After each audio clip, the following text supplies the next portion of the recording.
Welcome back to The Dealist, Season 3 of your insider's guide to navigating the complex world of M&A activity. M&A activity was challenging in 2025, but how do dealmakers feel about deal flow in 2026? To find out more, I was chatting with Liam Stoker, Market Insights Lead at Reuters, and Todd Partridge, Senior Vice President at SS&C Intralinks. They shared with me some of the key findings of SS&C Intralinks' Global M&A Dealmakers Sentiment Report for 2026. Come and join me for that conversation. Gentlemen, thank you so much for joining me today. Thanks for having me. I'm really excited to be here. Fantastic. Liam, I'm delighted to have you here as well because you've worked really, really closely with SS&C Intralinks on the recently published report that looks at the first half of the Global M&A Dealmakers Sentiment Report for 2026, which we'll link in the show notes so you can all have a look at that as well. Todd, before we get stuck into looking at the reports and some of the key findings that you came to the conclusion of by the end of the report, can you tell us a little bit about that report? Yeah, of course. So having invented the technology at the center of nearly every M&A transaction, virtual data rooms, Intralinks has always had a unique and valuable position in the deal making ecosystem. And over the last 3 decades, we've had over $37 trillion of transactions and more than 300,000 deals that have been done on the platform. And having that trust and relationship with deal makers, we get to see how they're using technology, how market trends influence the volume and the types of deals being done. And for the last several years, we've been able to partner with Reuters and tap into this community to deliver some data-driven insights into what forces are shaping the global M&A activity. Now, Liam, you led the research for this particular report. Before we take a closer look at some of the findings, can you talk our listeners through some of the methodology that was used to put this report together? Absolutely. So we conducted a survey back in towards the end of Q2 2025, reaching out to just over 400 M&A deal makers globally. So a bit more detail around that. Nearly half of our respondents came from private equity firms, with the remainder split fairly evenly between corporates and advisory services or investment banks. Geographically, around 1/4 from the US and Canada, 20% from Europe, excluding the UK, and then a further 17% from each from Asia Pacific and the UK. So we're kind of really trying to capture that global snapshot here. The only other thing I'd really mention is the seniority. So people who are respondents to our surveys are those that are actively involved in M&A, debt financing, or equity financing markets pretty much over the last 2 years. So they're the ones that are actually making deals happen. And just to flag, obviously, I know that we'll mention the H1 report, which we have already published. And then we have our H2 update, which we're publishing later in April 2026. So we'll be able to give that longer term view throughout the full year. Fantastic. Thank you very much. Now, let's straight jump into the content there. The report shows a notable shift in sentiment. And while there were 41% of those interviews expect an increase in M&A activity in the first half of 2026, and that number jumps even further when we look slightly further out. Tell me more about where has this optimism come from, Liam? So looking back at some of the results, I think one of the more interesting results that we've seen is that this optimism isn't really coming from a place of everything's perfect now, purely because it's not. It's much more calculated than that. So when we dive into the numbers, like you say, 41% are expecting activity to increase in the first half of this year, but 30% still anticipate activity to drop off. So we're somewhat divided in that near term. The result of that is perhaps deal makers are no longer sitting on the sidelines, waiting for the right time to deploy that dry powder. They're actively positioning themselves for when conditions may improve. It's less about predicting exactly when the market is going to turn and more about being ready to move when it actually does. So the thing that really struck me in our research and what's included within the report is how these deal makers have had to become comfortable navigating some of these challenges. So yes, financing is really tough. Yes, there's geopolitical uncertainty, but these aren't new problems anymore. And this has really been a market or the market conditions for quite a prolonged period, and maybe for some time yet. So what we're seeing is deal makers are adapting their playbooks. They're structuring deals differently. They're being more selective about the timing, and they're building relationships, doing that really groundwork, all those kind of groundwork activities now, so they can then execute more quickly when that window for activity opens. So there's not really a sense of paralysis. It's more kind of strategic patience and strategic time. And I think that's a really important distinction to make. Definitely. Thank you very much. Now, Liam, you explained in the introduction when we talked about the methodology that you spoke both to corporate but also to private equity respondents when you were sort of gathering the sentiment. And Todd, I'd like to come to you and ask you to differentiate, because there is a difference in the level of optimism, I think, when you talk to corporates versus when you talk to private equity practitioners. Yeah, excuse me. Absolutely. I think, as we look at the data, I think some of the bullishness for private equity comes from seeing policy changes and perhaps some loosening of regulations. For example, in this past August here in the United States, our administration signed an executive order that opened 401k access to do private equity investments for the first time. And another aspect of the SS&C business is the amount of work that we do with private equity. And so when we see this moment in time where private equity fundraising cycles have lengthened, deal activity softened, opening up 401ks for investment is actually adding a large systemic inflow of new capital. And I think that's something that's, having those PE deal makers, begin to feel a bit more positively about what 2026 is going to bring. On the corporate side, our data shows that they're looking a bit more conservative than private equity. Two examples that stood out to me. One, about 30% of the deal makers expect to be driven by doing corporate streamlining, divesting certain assets and things of that nature so that they can be more agile should the economic environment actually become difficult or stay, with some of the difficulties we saw in 2025. Secondly, I saw there's a notable preference for joint ventures. And I think this, again, for corporates is indicating that, they're being conservative and they're looking to have that shared risk and flexibility that joint ventures offer.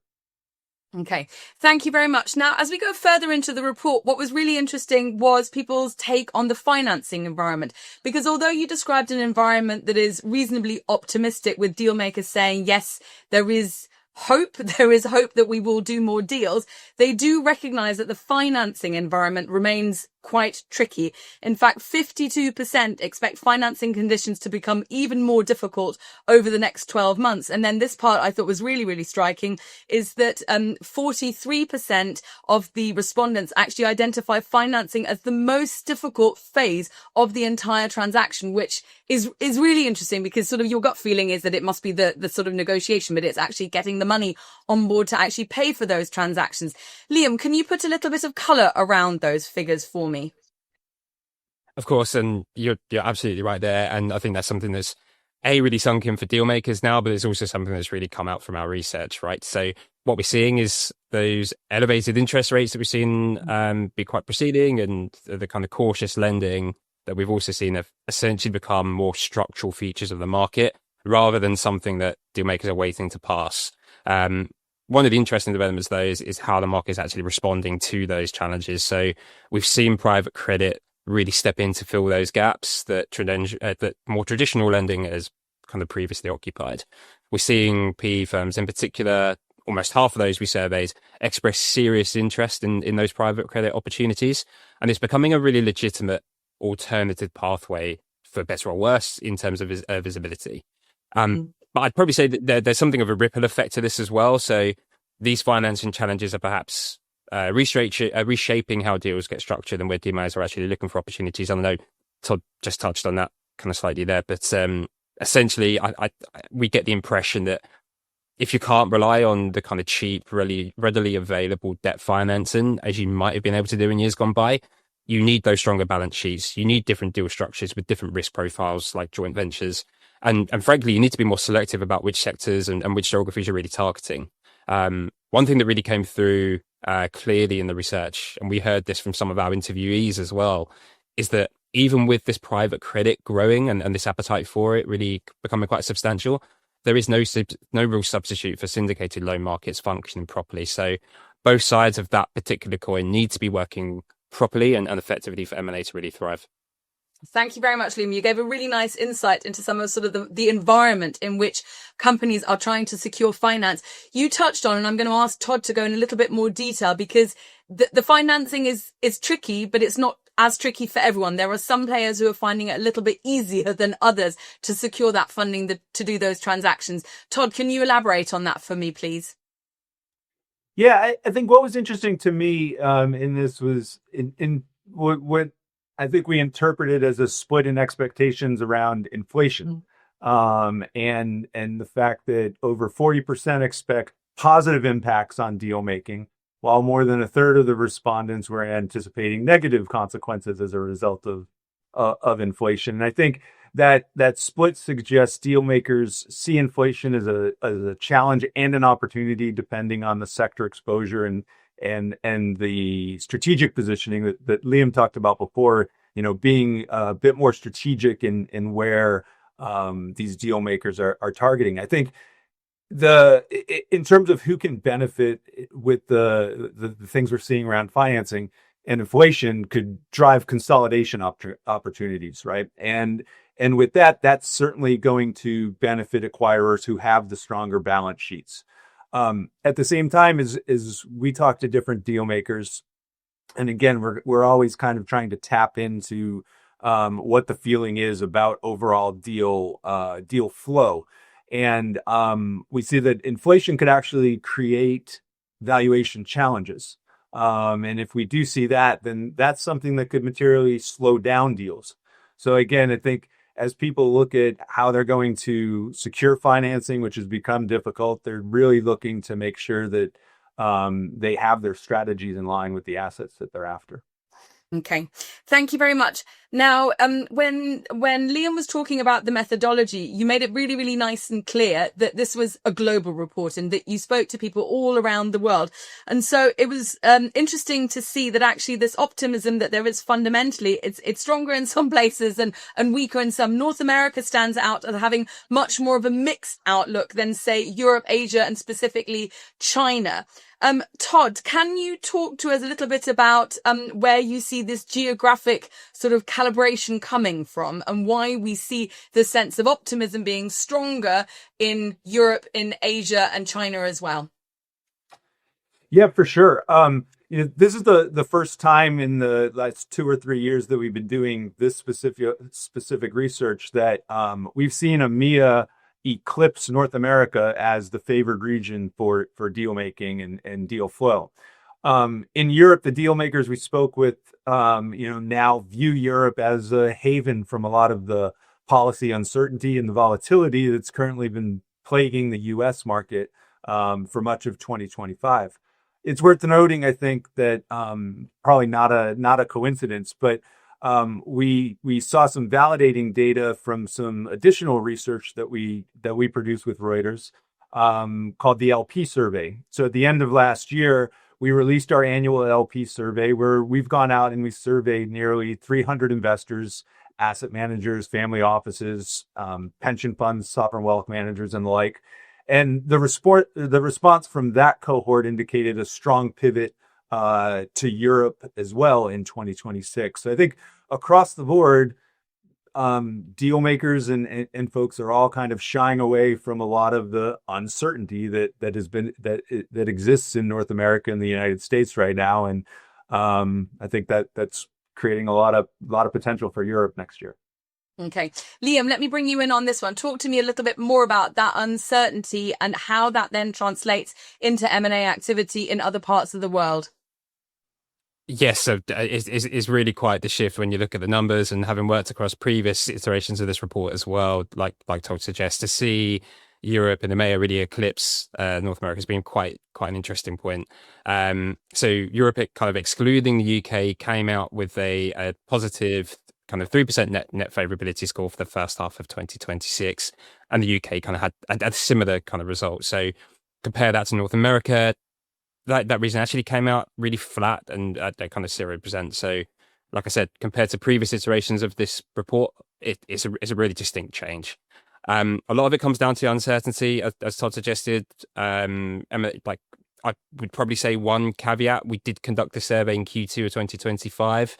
Deal makers were already reacting to the policy volatility that we're seeing and have continued to see.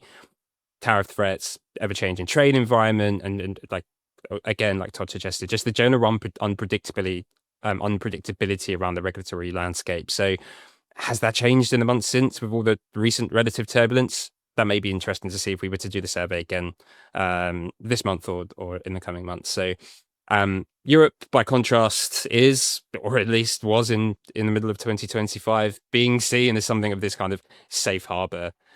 Yes, it has its own challenges, but there's sense that the rules are clearer, the trajectory is more predictable, and that predictability lends to a real confidence. One last thing, really, what I found really interesting with among deal makers, they're generally bullish on opportunities elsewhere as well. So it's not just this shift or investment flight from North America to Europe. Asia, China, and Japan showing positive sentiment. China, in particular, is a really interesting result considering all of the noise that we hear about that market in particular. And then the other piece that's worth mentioning is really what corporates are doing with their capital. So nearly half are saying they're focused on expanding into those new geographic markets. So it's not just about sentiment that we're tracking. People are actively moving capital to match these views. Great. Thank you very much. We're going to take a short break. And when we come back, we're going to take a closer look at both the regulatory environment, but also digital transformation and AI and how that has impacted people's sentiment around M&A activity in 2026. Intralinks Deal Center AI, the smart choice for next generation deal making. The first intuitive platform for every deal phase. Powered by Link, our AI engine. To give you the edge. Work faster, securely. Tackle every deal pain point. Automate tedious tasks. Analyze critical insights. And maintain compliance with deal archives. Know you got the details right. Deal Center AI with Link makes every deal better than the last, with unrivaled control, performance, and results. Transform your deal making with Deal Center AI. Intralinks. Go forward.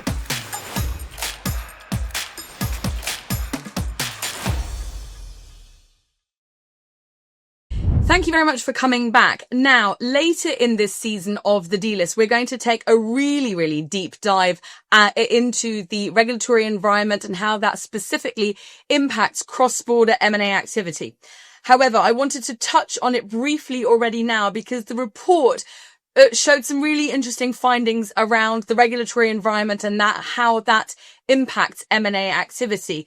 In fact, 32% of the respondents cite completing transactions before the tax and regulatory environments tighten as a leading near-term deal driver. And that's a really fundamental shift, this sort of recognition that things could change so quickly, we'd better get that deal in straight away now. Liam, can you talk around a little bit more about that particular topic? Of course. So when we asked our respondents about key drivers for M&A activity, certainly in the near term, completing deals before those tax and regulatory conditions tightened was top of the list. So even ahead of more traditional drivers like capturing synergies or the geographic expansion piece. So thinking about what that might mean in particular for deal makers, are they now no longer primarily timing deals based on valuations being attractive or financing being cheap? Is it now more reflective timing based on those kind of policy cycles that we've already spoken about? So there's a real kind of window of opportunity mentality which is taking hold, kind of almost like act now or forever hold your capital kind of approach. There are really good reasons. That money. I think there are really good reasons for this as well. Like we've already said. So the UK EU competition and cooperation agreement is really looking to drive that regulatory burden on cross-border deals. There's multiple jurisdictions now looking at tax changes to shore up public finances, with the economic conditions becoming more stagnant. So what you're starting to see on the dealmaker front is them front loading this activity, trying to really get deals across the line while conditions are more favorable, even if they aren't perfect in other respects. So it's this kind of optimization for policy timing rather than market timing, which, as we've just been talking about, is probably quite fundamental change in how M&A actually gets executed now. Definitely. Now, I want to move this conversation along and spend some time talking about digital transformation, AI, and the role that they play in M&A activity. Now, digital transformation has emerged as a dominant strategic catalyst for M&A activity. In fact, 33% of the respondents say so. Given the role that AI is playing in doing transactions, that's not a massive surprise. In fact, we've dedicated an entire series of the Dealist to exploring what role AI plays in M&A activity. So do go back and have a listen to that. Now, dealmakers are were understandably a little bit cautious with the advent of Gen AI, but they seem to really come around to it and see the value of automation, data analytics, and AI adoption. What has changed? What's driving that shift, Todd? Yeah, well, it's funny. So I'm a technologist at heart. It's always been fascinating to me to kind of see and get to witness the different acceptance and adoption patterns of technology across different industries, be it financial services, obviously what we're talking about here, or government, or even the consumer side of things. And when I think about the financial services vertical and investment banking, in the big picture, it wasn't that long ago that if you went in and you talked to a CIO or a CISO of a global investment bank, and suggested that they could confidently and safely, store their firm's data in AWS or in Azure, you were in for a long debate, right? The cloud, as we know it, was a non-starter. And fast forward, 10 years, 7 years, and look where we are today, right? It's just a commonly accepted technology that's out there. And I see that the adoption of AI in financial services in deal making has had and continues to have a very similar pattern. But what we see is that acceptance and that adoption is beginning to come at a faster clip. I think it's mostly a result of banks quickly seeing the potential of AI and looking to have first mover advantage. There's still a very strong security posture. There's still a lot of caution, but deal makers we talk to, whether they're buy side, sell side, advisory or corporate development professionals, they are all seeing how AI can reduce a lot of the manual tasks and activities today, and that how AI can help them accelerate different phases of the deal life cycle, be that deal prep or due diligence. They certainly have no problem visualizing that future where AI is proactively delivering insights through cross-deal analytics, for example. I think the prevailing position is that firms not using AI in deal making are putting themselves and therefore their clients at a disadvantage to having successful deal outcomes. Okay. Now, talk to us a little bit about Deal Center AI, which Intralinks launched. And because of that, you're seeing how AI is being actually used within the M&A process. From your perspective, how has AI moved from being an experiment, something that, if you're being a little bit brave, you go in and you use it and you find ways to make your life a little bit easier, to something that is actually completely normal? It's fully integrated into the day-to-day operations. Yeah, it's really exciting. We began at Intralinks, we began reimagining the deal making technology about 6 years and how we were going to include and essentially rebuild the deal making platform around AI. We invested in a data science team, and we began having some really meaningful what if conversations with global banks and deal makers, and began delivering those solutions. I think the first place that we saw customers really embed an AI-enabled service was around AI-assisted redaction. So something that used to be a very tedious manual process, whether you were, having your legal partners do it for you, or you are outsourcing it somewhere else, having to comb through data and documents to redact PII, that was a great place. And today I would say it's probably the most often used AI technology across deal making. Since we introduced and brought Deal Center AI to market, I think Link, which is our AI engine, now touches multiple phases of the deal lifecycle. And this is how we see our customers continuously, picking up these AI tools to help accelerate their deals. So a couple of examples: as advisors and as sellers in deal prep begin receiving documents to, load up their deal, prep the deal, get it ready to open to buyers, they're using Link to not only provide the table stakes things that you would expect to be able to summarize or categorize documents into a nice index for buyers to do diligence on, but they're actually using Link to make sure that the documents they requested match the criteria that they requested. So again, rather than having to spend hours of having analysts go through and verify, is this what we asked for? They can get a head start on that with Link doing that. I think the most recent tool that we're seeing the fastest adoption on is deal makers who are using Link during the Q&A process, where the AI is not only able to identify repeat questions of like, hey, buyer number 3 already asked this question, here's the answer that you can reuse. But in the cases where there may not have been an answer provided yet, Link can suggest answers based on the content and data that's available within the deal room. I think my last example, which is literally, just talked to a user who gave me this example on Monday. We're really seeing deal makers begin to use the actual AI chat agent inside of the deal room. So that growth is exponential as people continue to add more and more deals to the platform. We see it used to query and assess data sets that are in there, and it just helps people kind of do that, eliminate some of those manual searches.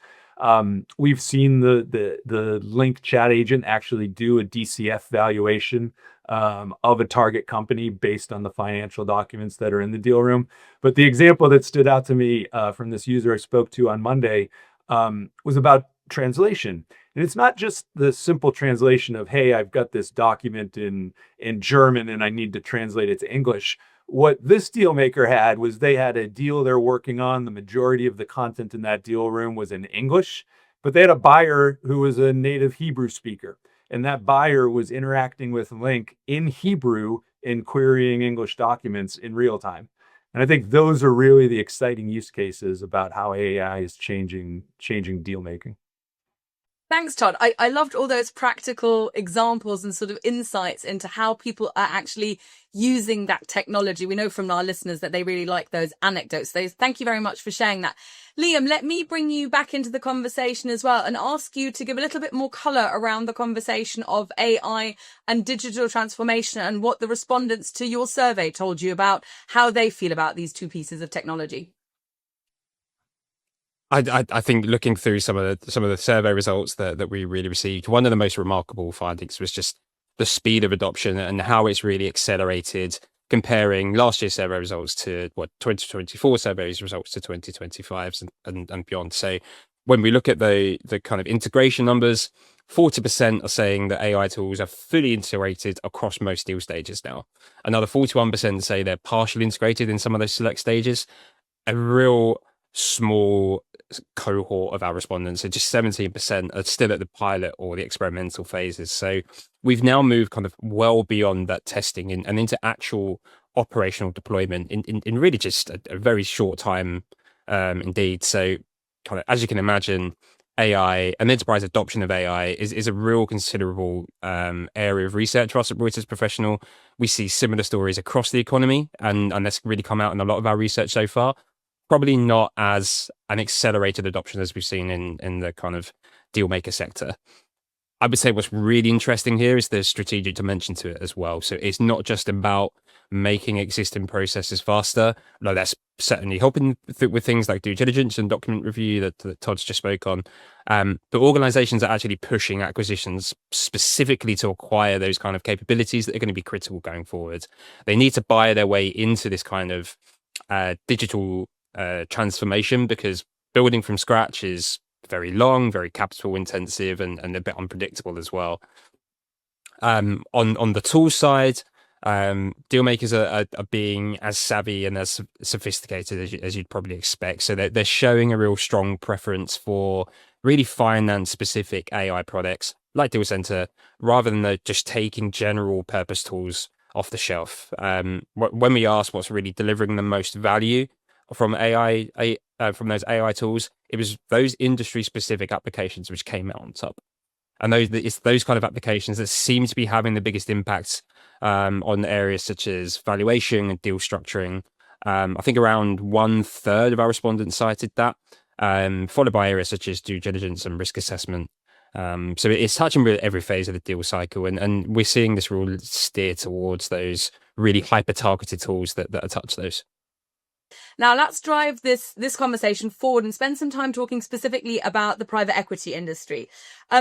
The report notes that private equity is noticeably more bullish about deal making than the corporate environment is. And I'd like to spend some time exploring why that is. Obviously, they're under a lot of pressure to do deals since they all sit on so much cash at the moment. I think they've been doing what Liam, you spoke about earlier. They're holding on to that money. They've been holding on to it for quite a while, but it does need to get deployed. So talk to me about what they're going to do and why they are so optimistic that this will be the bumper year that we've all been dreaming about. Yeah, I think you're absolutely right. Just from the survey results in particular, PE is really standing out. And in terms of optimism, I think there's probably some pretty clear reasons why. So firstly, they were more likely within our survey to expect an increase in activity. So both over the first 6 months of the year and across the full year for 2026. That was really the result that we're seeing. They're also more likely to expect to work on larger deals compared to corporate and investment bank counterparts. So we're seeing that kind of really resonate. Part of this is probably structural. Like you say, PE, private equity firms have really been sitting on record amounts of dry powder. There's that increasing pressure to begin to deploy that, even in spite of the financing and the economic conditions as well. But I know we spoke about this earlier on. That kind of deployment is really going strategic. So I think just over half, so around, I think it was 53%, say they're specifically targeting recession-proof industries like healthcare, industries that benefit from geopolitical developments like defense. And I think around 43% of our respondents are really looking at those kind of private credit opportunities that we spoke on as well. So they're not just sitting around waiting for perfect conditions. They're actively hunting in sectors they think can weather the kind of economic turbulence that we've really seen. And I know that Todd picked up on this at the start of the podcast, but that the change from August last year of opening up 401k access to PE investments, something that can really drive that activity going forward. I think the other thing that PE has become quite sophisticated about is the use of technology. So many funds are building in-house AI and data science teams, which really gives them an edge in kind of deal sourcing, evaluation, and activating across the process. Now, just to wrap things up, I want to spend a few minutes time talking about the sector focus. And despite concerns about AI investment valuations, because they are nuts at times, and the overall volatility that we're seeing in the tech sector, the TMT space remains having the highest growth expectations going forward. Alongside that, business and financial services have also remained really, really attractive. Just a few words from both of you why we see, or why our report respondents see those particular areas of those particular sectors as being particularly attractive. Liam, do you want to go first on those?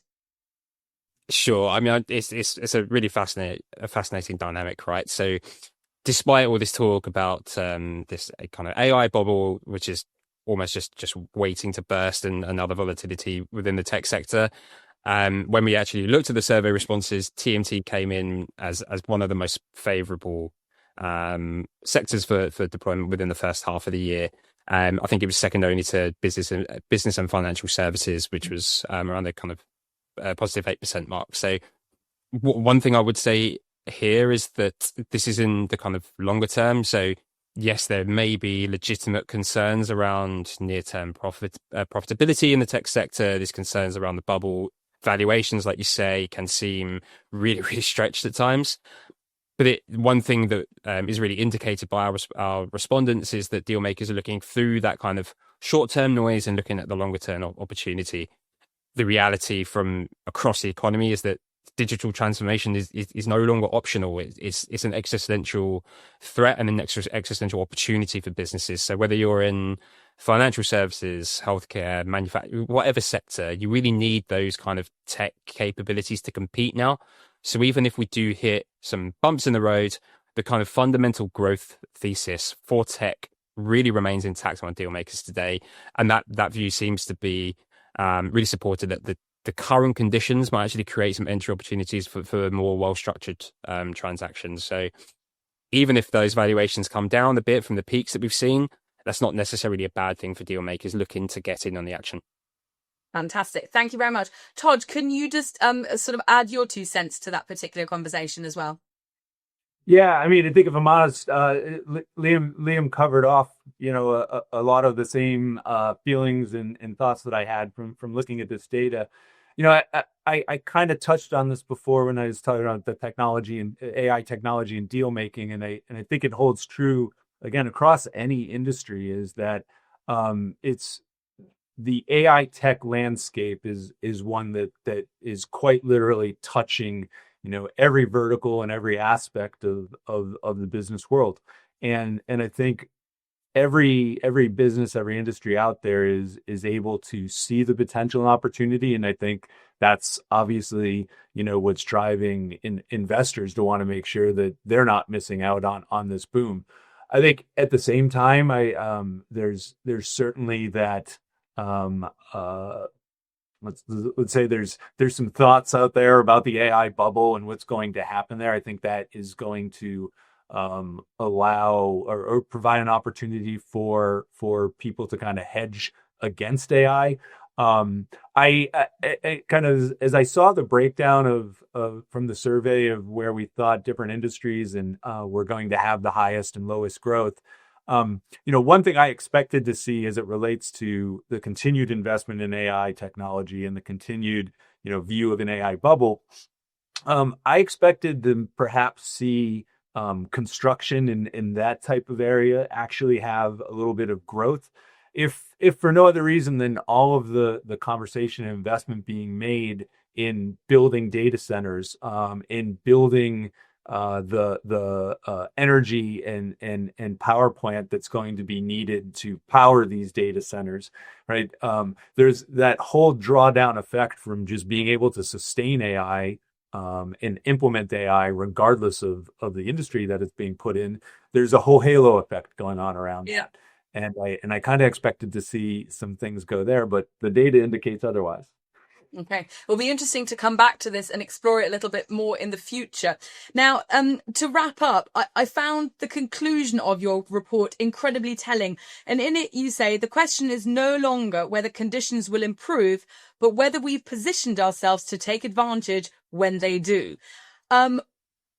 Taking that sentiment, if I can ask you both to pull your thoughts together, what do you feel organizations need to be doing right now to maximize on those opportunities as they emerge over the course of 2026? Liam, you go first for me, please. Sure. So I think just kind of collecting some of the thoughts that we've had, I think it's about preparation and positioning rather than just waiting for those kind of perfect conditions. From the research, a few things that really stand out as critically important to it, kind of supporting that. So first, we need to get financing strategies sorted now, understand your access to capital, whether that's traditional debt, private credit, balance sheet capacity. Don't wait until you've found the kind of perfect target to figure out how you're actually going to fund it. Secondly, we've seen this kind of strategic execution. So there's going to be an importance on being selective. Just over 3/4 of deal makers that we surveyed expect those kind of deals that may have been postponed in previous years to restart within 12 months.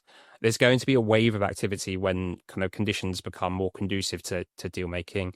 And I guess the inclination there is that the winners will be those who've done their homework, have clear targets that are driven by kind of growth thesis, and then they can move decisively on those. I'd also say that there's going to be a real strong need to invest in capabilities, both from a tech perspective, but also from the human side. So yes, AI integration, data analytics, these aren't future considerations anymore. They're determining how competitive deal makers can be.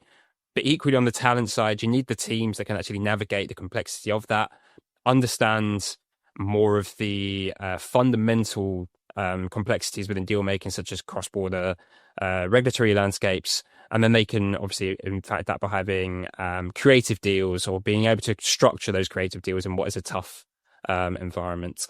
And I think the kind of organizations that will really capture that outsized value in the year ahead are the ones that are doing this groundwork now rather than waiting for the conditions to become perfect.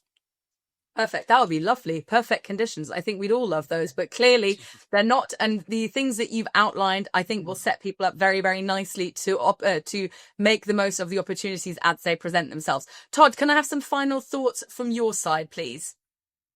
Yeah, I think if I were to really just try to very simply sum it up, I think it comes down to be prepared. Some of the same sentiment that Liam just shared. I think it's going to be really important for businesses and for deal makers to have the strategy defined and locked down in terms of what they're targeting and how that's going to impact their business. They're not going to be able to wait and be opportunistic. I think if the trends that we're hearing from deal makers in surveys like this and in other data that's out there is true, that that deals that have been paused for a while, that's not a terminal condition, that those deals are actually going to begin to progress this year, then as Liam alluded to, there's likely to be a flurry of activity. And when that happens, if you're not prepared, if you don't have your strategy to execute, then you might miss out on a deal or the opportunity that's best for your particular business or scenario, or you might end up kind of being a little bit behind and paying more for different assets, or not being able to get as much for an asset that you may be divesting. I think the be prepared aspect comes into the tail end of what Liam mentioned as well, which is it's not just about kind of having your business or acquisition strategy on paper and ready to execute, but executing and completing the deal is just the first part of it. Making a deal successful carries all the way through into PMI, and not only having your deal teams ready to be able to execute diligence, which technology can help you do now and really maximize the bandwidth of ancillary deal team members, but also be able to have the team ready to actually integrate an acquisition into your business and start realizing that opportunity fully. Fantastic. Thank you very much. That's all that we have time for on today's episode of The Dealist. I'd like to say a huge thank you to both of you, Todd and Liam, for sharing all your insights and your expertise and the key findings of this report. Now, I look forward to having Liam and Todd back in a year's time to talk to us about how that optimism played out. But for now, this is all that we have time for on today's episode of The Dealist. If you enjoyed this episode, please like, follow and subscribe. We'd love to hear from you. Similarly, if you feel you have an interesting story to share with us or would like us to explore a specific angle of the M&A process, please do get in touch. The email address is on your screen right now. That's all from us for today. Thank you so much for listening, and until next time, goodbye.